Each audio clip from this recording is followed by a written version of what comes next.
Hey everyone, this is Dr. Chris with Radio of Horror, returning for the Season 3, Season 4 review of Supernatural, my favorite television series that's currently on the air. The Season 3 had a shorter season this time around. We only had 16 episodes due to the writer's strike that happened in 2007, so we had a kind of a condensed season. In this season, we pick up with the events from last, where Dean made a deal with the Crossroads Demon in order to save his brother Sam, and he only has a year left to live. And him and Sam spend the year off and on trying to find a way to save Dean. Along the way, they have help from Bobby, of course, and they run into Inspector Henriksen, who is kind of like the FBI agent who tried to capture them last season and failed. And we also meet Rufus, played by Stephen Williams, for the first time, who I had a chance to meet at the Rhode Island Comic Con. You can see in a picture right here. Gordon Walker also returns, the vampire hunter, and he becomes a vampire and gets killed off. And we also get Richard Speight as the trickster, which is kind of an interesting thing. You'll see why coming up in season 5. So he makes like one appearance, but he's supposed to be Loki, the trickster god.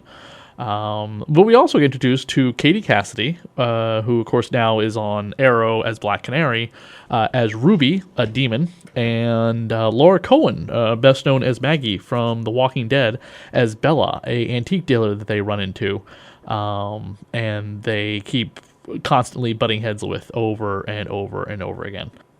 Dean also happens to visit an old flame, Lisa, played by Cindy Simpson, who becomes a much important character later on in seasons 5 and 6. She has a son named Ben, who could or could not possibly be Dean Winchester's son. We don't know. The cult shows up once again, of course, and plays a significant impact on the show. One of the standout episodes of the show, the two standout episodes of the show, are A Very Supernatural Christmas, which opens up like a Christmas kind of special like you would see back in the 70s and 80s, which is really cool, and Sam and Dean Have a Christmas, which is really, really awesome. And you also get to see a flashback to their past of them, how they dealt with Christmas without their father. They also run into the Ghostfacers again, of course, the infamous bumbling Ghostfacers, who we saw in the previous season, season 1 rather. Ed and Harry, they are trying to investigate a house that every leap year, beginning at midnight, a ghost who used to be a janitor at a local hospital kills people. And this episode, by the way, is is a found footage style episode, which is kind of cool. AJ Buckley and Travis Wester, of course, play Ed and Harry. So it's the only found footage episode of Supernatural that they do, by the way. They don't do a lot of the found footage episodes, and for very good reason, of course. Excuse me. Dean is not saved. He does die by a hellhound. And hellhounds are introduced, and they're invisible, and you can't see them. And Dean is ripped to shreds, and he goes to hell. And the last episode, at the very end of the episode, Ruby also dies. Bella died a couple episodes ago, but Ruby also dies. And then Dean's able to see Ruby for her real demonic form because as he's closest to death. Now, Ruby is helping Sam and Dean, by the way. She helps Sam and Dean through the entire season, and she carries over into season 4, and it's played by a different actress. But it's quite interesting, and you get to understand later on why Ruby is able to do that. A little bit more of the information about Sam's weird powers that Yellow-Eyed Demon kind of hinted at is explored like a tiny bit, but we get more into that into the next season as well. Special features on the box set include From Legends to Reality, Supernatural Effects, the Impala featurette, so we get to really look at the classic 1967 Chevy Impala. Creative team members discussing favorite aspects of particular episodes, Ghostfacers Confessionals mini featurette, and a gag reel, which is always great, the infamous Supernatural gag reel.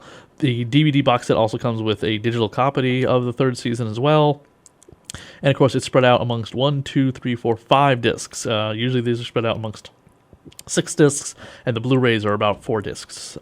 Now, of course, we come to season 4, which is a much longer. Now, Dean escapes from hell, and with the help of the introduction of probably one of the biggest fan favorite characters of all time, Castiel, played by Misha Collins.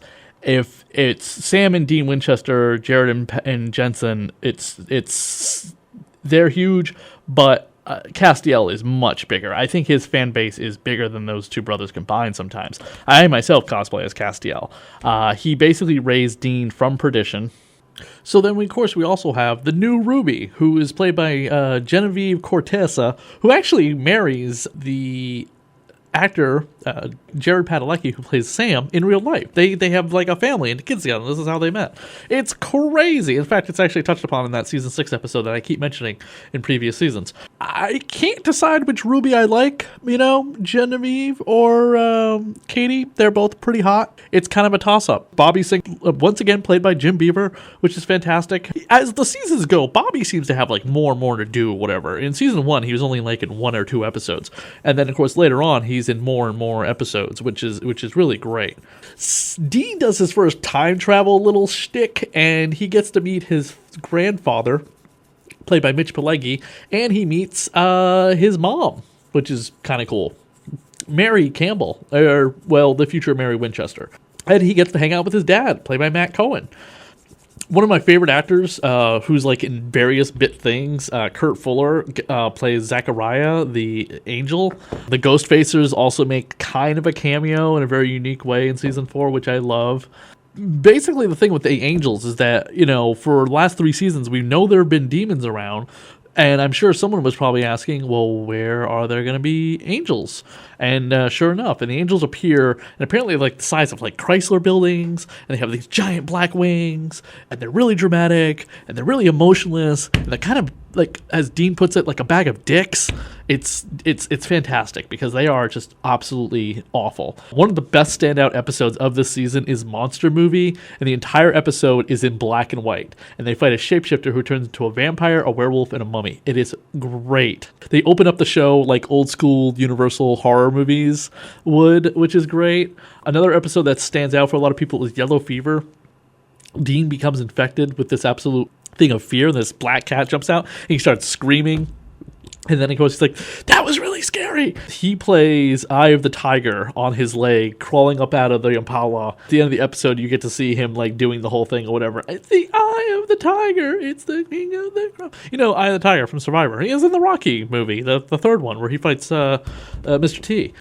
As always, the music in Supernatural is fantastic. I mean, you can never not love the music of Supernatural. It's always really, really cool to listen to. You could basically make your own iPod, a compilation list of music from Supernatural. That's how great it is.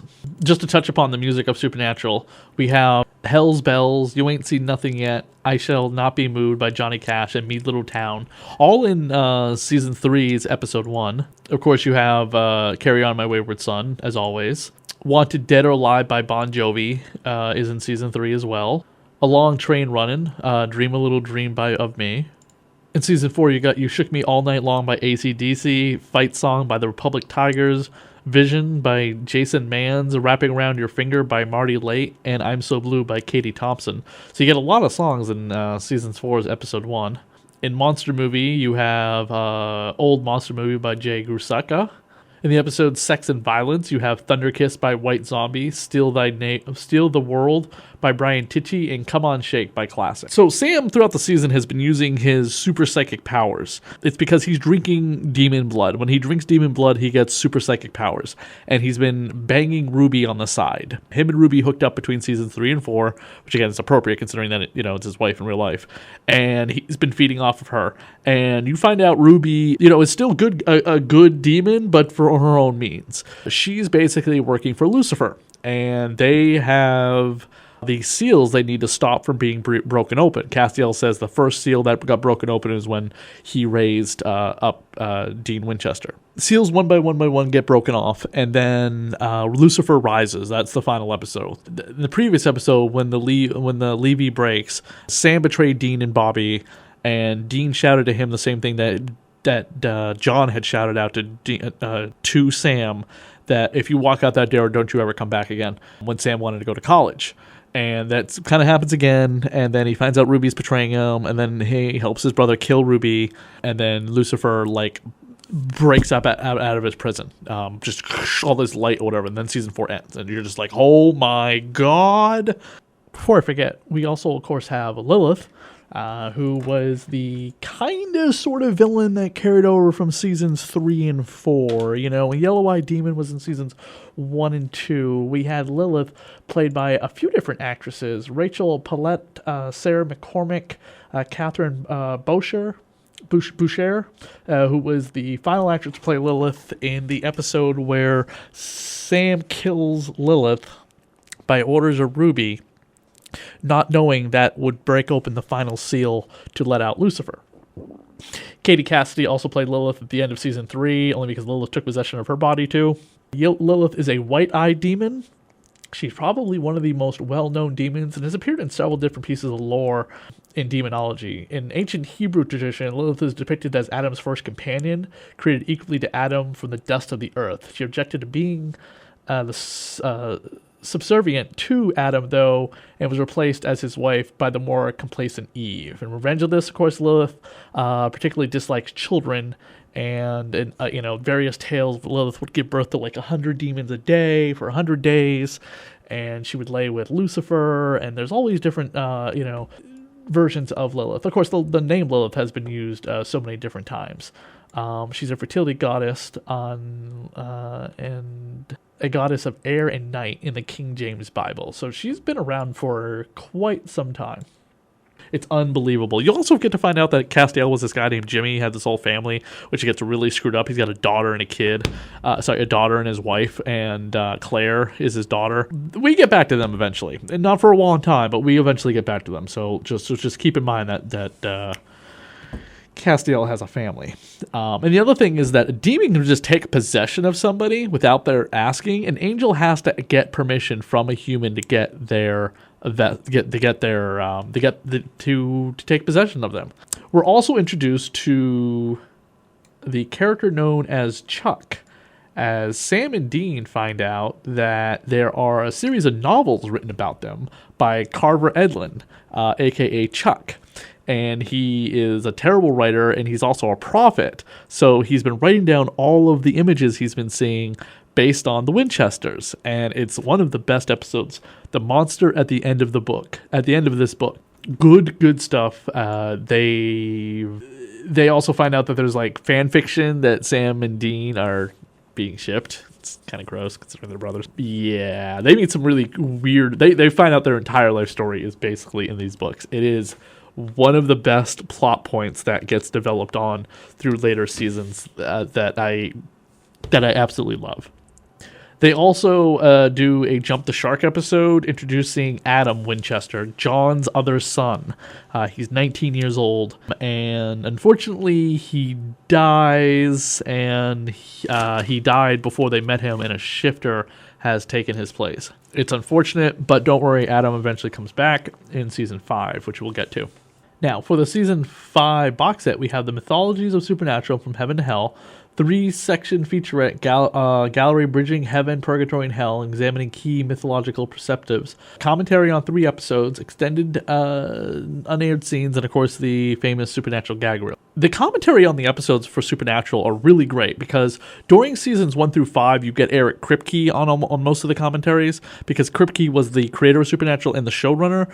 So I recommend, if you've seen the episodes enough times, definitely rewatch the episodes with the commentary, because you really get some insight into the making of the show, which is really great. Another thing I want to mention is the Supernatural comic books. There was Supernatural Origins, Rising Sun, Beginner's End, Caledonia. With Origins, you get the story of John right after Mary's death. So it's kind of a prequel to Season 1. The writer on it was Peter Johnson and Matthew Doe Smith, who would work on the X-Files comic book series, was the artist.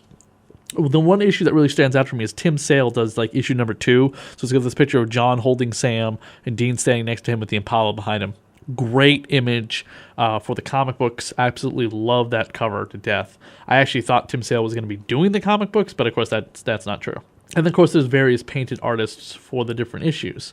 Then, of course, we have Rising Sun, where John learns of the truth about Sam, that the blood dripped in his mouth by the yellow-eyed demon, of course, would give him his supernatural powers. Beginning's End was the story where Sam gets fed up with, living under his father's watch, and he wants to go to college, and him and his father have the big fight. And then the Dogs of Edinburgh, or Supernatural Caledonia, which is what is the other name for it. I'm not sure why it has two names. That one, Caledonia, was written by Brian Wood with artist Grant Bond. That takes place as Sam is now living on his own. He goes to Scotland and he encounters the alluring Emma of the Isles, sparking the first team up between American and European hunters.